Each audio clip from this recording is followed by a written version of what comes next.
Tayland'ın Phuket adasından herkese merhaba arkadaşlar. Nasılsınız? Umarım iyisinizdir. Bugünkü videomuzda size yerel berber, yerel Tayland hayatı ve yerel ben hakkında bilgi vereceğim. Ve bunlarla alakalı bir video olacak. Burası bizim mahalle sayılır. Şöyle göstereyim. Amcam gidiyor. Yola çıktık mı uygarlığa geldik demek. Ucuz yollu yemek isteyen burası. Çok motor sesi var. Gerçi şu an yine sakin bile aslında. Buradan yakında alışverişe geleceğim.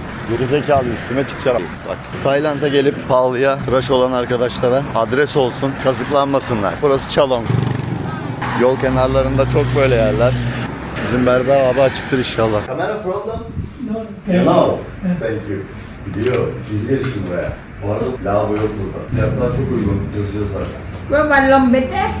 Inside. Sabaydı may. Abi ya bu abiyi sevdim. Siz de görmüş olursunuz arkadaşlar. Canlı canlı. Harbiden uğraşıyor ama.